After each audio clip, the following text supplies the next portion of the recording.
So we want a sealant formulation with good adhesive properties, good flexibility, and we want to create a long-term water seal. We need to look at the product manufacturer's documentation for the product in question. This documentation is for Dow Corning's 795 building sealant, and we can see that it is suitable for structural, non-structural. All of these properties have to do with the adhesives that are added to the formulation. That largely dictates what the sealant's compatible with and what it's not compatible with. We also see the joint movement capability, the result of the other additives. In this case, it's plus or minus 50%. Now Tremco has a Dimonic FC product. The joint movement capability is plus or minus 35%. Tremco's documentation also includes some illustrations so that we can clarify the terminology. W being the sealant width, D being the sealant depth, C being the contact area. From the ASTM standard, we would refer to the contact area as the bite, the structural sealant bite. Now here we see the bite area indicated by the yellow lines. The bite dimension is very important, and you can see when we have movement in a joint, it's introducing some stresses. We need a sealant that is going to maintain adhesion on both of the substrates. Going back to Dow 795, we see that it has an adhesion strength 45 pounds a square inch at 25% elongation and 60 pounds at 50%. This is telling us how much internal strain the caulking will experience as it stretches, and so as it stretches internally, the caulking is going to adhere to itself with that amount of force.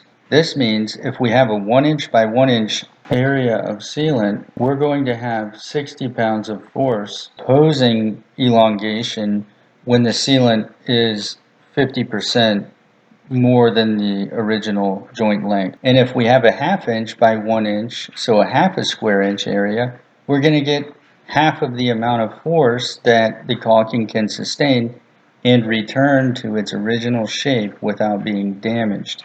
Now it's very important for installers of sealants to understand this property. Sealants are designed to stretch, and when we create their shape, we want to do a thinner area in the middle, and we want to have bite that sufficiently exceeds the thin area.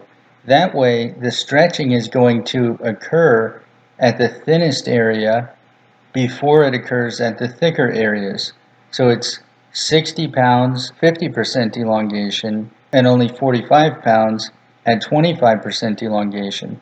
By creating an hourglass shape for a sealant joint, we're going to allow that sealant to move, and we're going to reduce the amount of adhesive force that's required at the substrate. And this should result in a long-term seal, not a seal that's going to simply pull away from one or the other substrates. Now here we have an example of a poorly constructed sealant joint.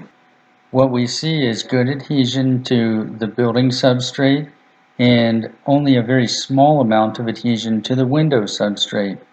Now as the window begins to move, our sealant is going to move with it.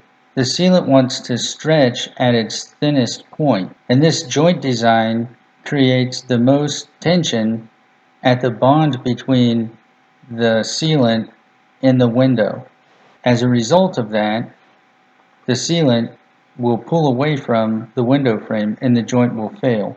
An alternative way to seal this joint would be to provide a fillet joint where the sealant bridges from the face of the window, where it would be able to achieve a minimum amount of bite on the window substrate, and then it would adhere to the face of the building substrate. And in between those two substrates, we would leave a deposit of sealant that has enough length and that's thinner than the amount of bite at its midpoint. And so the stretching would primarily occur at the midpoint of the sealant joint. So what are our takeaways?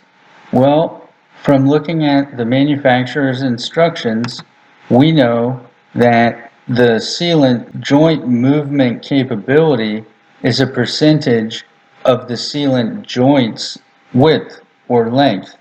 So the sealant material expands, it stretches, and it compresses a percentage of its length. And that makes sense. So our sealant joints have to have a sufficient dimension, they have to be a certain size in order to accommodate a percentage of that size of movement. So if we anticipate a 1/4 inch of movement and we're using a sealant that can expand 50%, then we would need to start with a joint that's at least a 1/2 inch.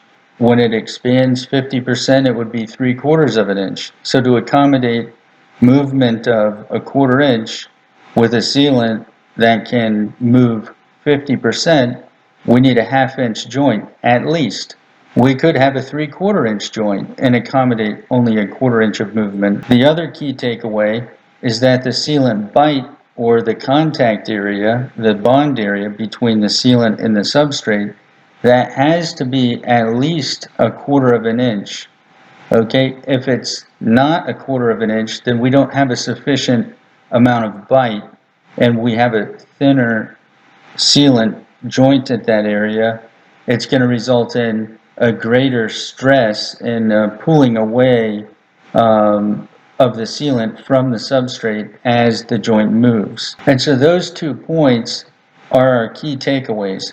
A good sealant joint is going to have a joint size plus the allowable movement, which is greater than the actual movement of the joint, and the amount of sealant bite is going to be greater than the sealant depth.